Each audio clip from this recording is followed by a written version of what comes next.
नमस्कार मित्रांनो, तुमच्या कुटुंबातील मुलींना 100% मोफत शिक्षण दिले जाणार आहे।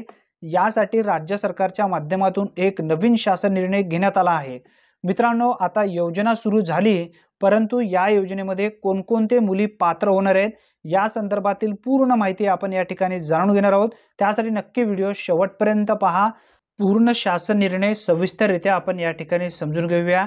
व्यावसायिक अभ्यासक्रमास प्रवेश घेणाऱ्या आर्थिकदृष्ट्या दुर्बल घटक म्हणजेच EWS, सामाजिक व शैक्षणिक दृष्ट्या मागास वर्ग यामध्ये SEBC तसेच इतर मागास प्रवर्ग म्हणजेच OBC या प्रवर्गातील मुलींना शैक्षणिक शुल्क व परीक्षा शुल्काच्या 50% ऐवजी 100% लाभ मंजूर करण्याबाबत महाराष्ट्र शासन उच्च व तंत्र शिक्षण विभागांतर्गत 8 जुलै 2024 रोजी हा महत्त्वपूर्ण शासन निर्णय घेण्यात आलेला आहे। मित्रांनो, पूर्ण शासन निर्णय आपण व्यवस्थितरित्या या ठिकाणी समजून घेण्याचा प्रयत्न करूया।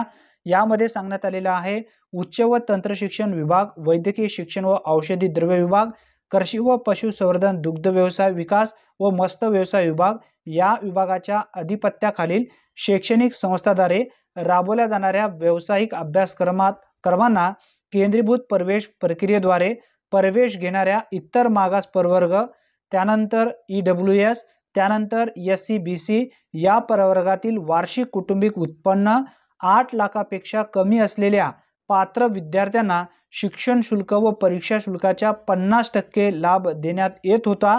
आता तो 100% देण्यात येणार आहे, असा उल्लेख स्पष्टपणे या शासन निर्णयामध्ये करण्यात आलेला आहे। या योजनेमध्ये पात्र होण्यासाठी ज्या महाविद्यालयामध्ये आपण ॲडमिशन घेणार आहात ते महाविद्यालय या ठिकाणी ध्यानात ठेवा।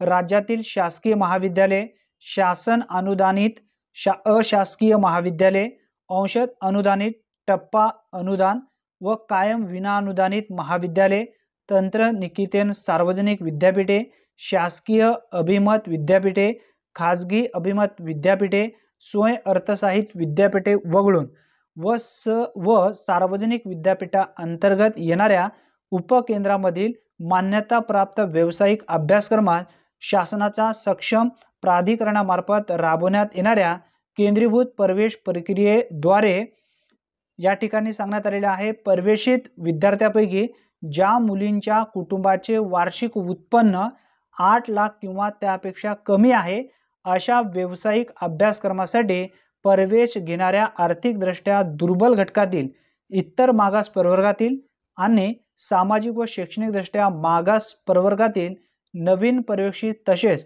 पूर्वीपासून प्रवेशित असलेल्या अर्जांचे नूतनीकरण केलेल्या मुलींना उच्च व तंत्र शिक्षण विभाग, वैद्यकीय शिक्षण व औषधी द्रव्य विभाग, कृषी पशुसंवर्धन, दुग्ध व्यवसाय विकास आणि मत्स्य व्यवसाय विभाग व इतर मागास बहुजन कल्याण विभाग या विभागाकडून सध्या देण्यात येणाऱ्या शिक्षण शुल्क व परीक्षा शुल्काच्या 50% लाभ ऐवजी 100% लाभ देण्यास शैक्षणिक वर्ष 2024-25 पासून शासन मान्यता देण्यात येत आहे। तसेच यासाठी येणाऱ्या या ठिकाणी 906.5 कोटी एवढ्या अतिरिक्त आर्थिक भार जो आहे या ठिकाणी शासन घेतला जाणार आहे, असा उल्लेख या ठिकाणी स्पष्टपणे करण्यात आलेला आहे। वरील प्रमाणे शैक्षणिक शुल्क व परीक्षा शुल्क यामध्ये 100% सवलत देण्याचा योजनेचा लाभ कुटुंबाचे वार्षिक उत्पन्न 8 लाखपेक्षा कमी असणे आवश्यक आहे। अशा व्यावसायिक अभ्यासक्रमासाठी नवीन प्रवेशित तसेच पूर्वीपासून प्रवेशित असलेल्या अर्जांचे नूतनीकरण केलेल्या महिला व बाल विकास विभाग शासन निर्णय जो या ठिकाणी देण्यात आलेले आहेत। मित्रांनो, अतिशय महत्त्वपूर्ण ही माहिती आहे। जर तुम्हाला हा शासन निर्णय पाहिजे असेल तर आपल्या टेलिग्राम ग्रुपवरती पाठवण्यात आलेला आहे। व्हिडिओच्या डिस्क्रिप्शन बॉक्समध्ये टेलिग्राम ग्रुपची लिंक दिलेली आहे, त्याला जॉईन करा आणि हा शासन निर्णय नक्की तुमच्या महाविद्यालयांना दाखवा।